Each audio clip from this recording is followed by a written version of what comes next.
Hello Forest fam, just out smashing the trail for my daily hour or two in the woods, 10 key on the back, just taking shade under this beautiful maple, sycamore maple.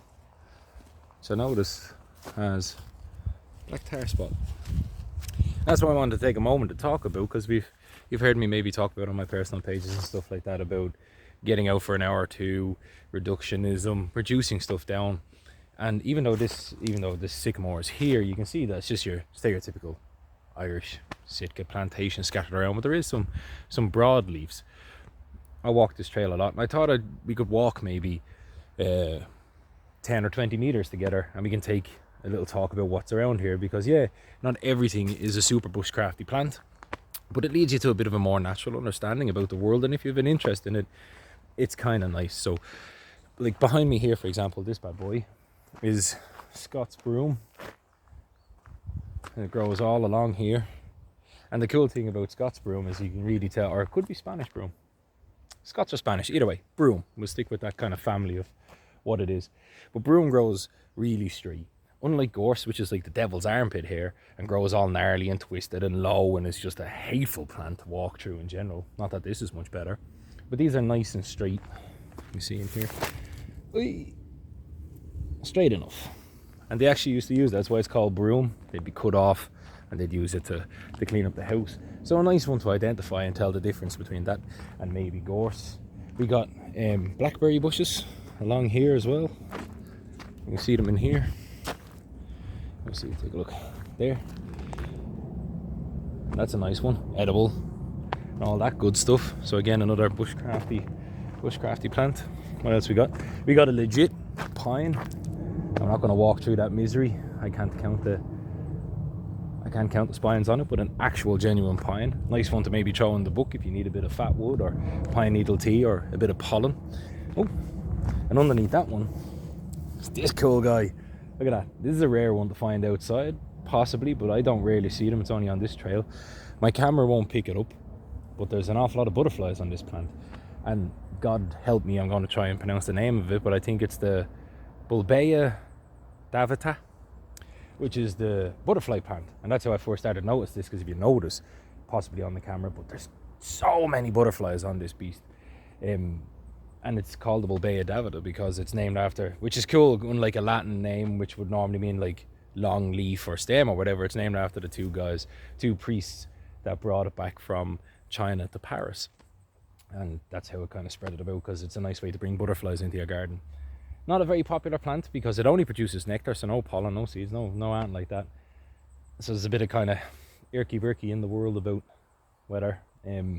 It's a nice one to have in the local ecology if you're trying to help out. But I absolutely love it. I love standing here when it's in flower, because I wish my camera could pick it up. But we have 1, 2, 3, 4, 5, 6, 7, 8, 9, possibly 20 butterflies, 20 admirals, red admirals I think they are, on that. Beautiful little one.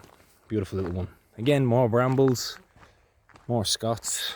Oh, this old boy, Ragwort.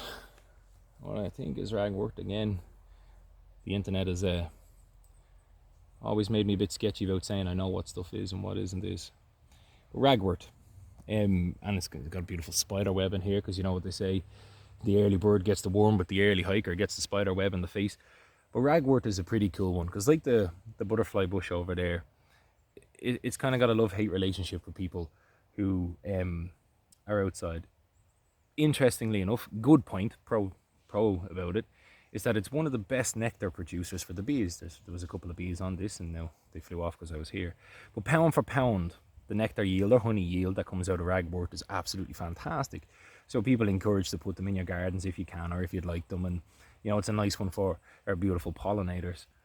But unfortunately, it's torn up a lot by people who keep horses and livestock, because it's also a super poisonous plant. There's an awful lot of alkaloids, I'd like to say, in it, that causes cirrhosis of the liver and stuff, and it builds up. Now, it's a very interesting one, because an awful lot of livestock have died after eating it, but there's no real way of testing it, because it's got a cumulative effect, and the way it kills people, or kills horses at least, and cows, is by causing a type of cirrhosis in the liver. So it's very hard to tell, from what I've read anyway, it's kind of which came first, the chicken or the egg. So although it's the best plant for our bees, worst plant for our livestock, so it's kind of a bit torn up and down with that.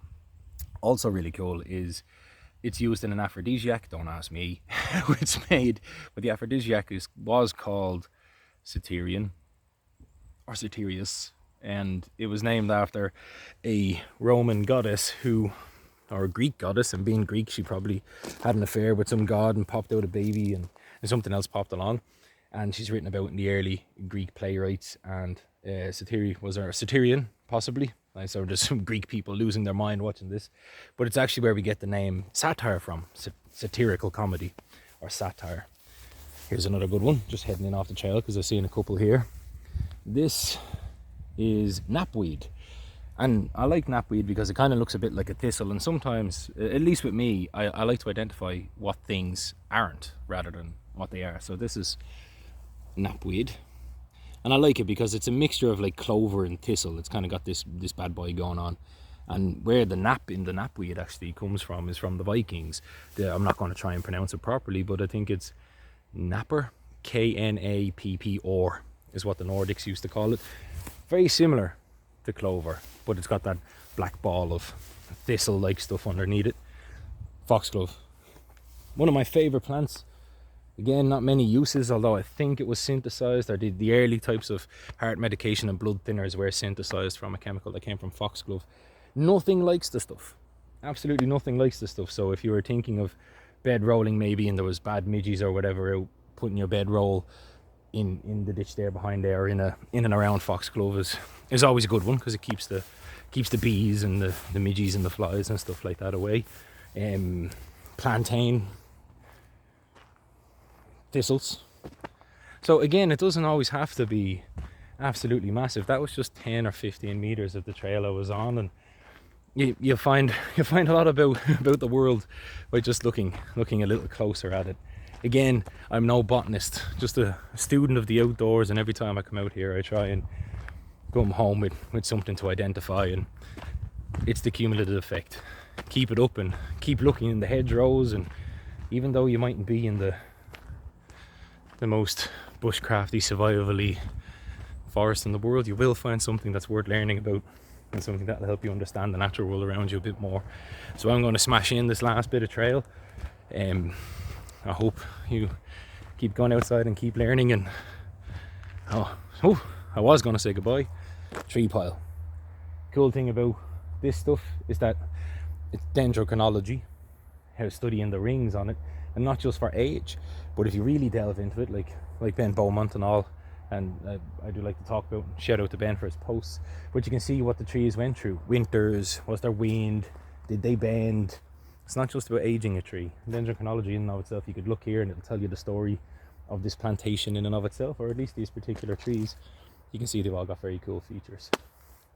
Sorry, it's very hard for me to make a video in the woods because I'm just like I'm like a squirrel or a three-legged dog trying to find a tree to pee against. It's interesting, but no, smash the miles, keep learning, use your hour to your advantage. There's always something beautiful out there to stop and have a look at. Peace.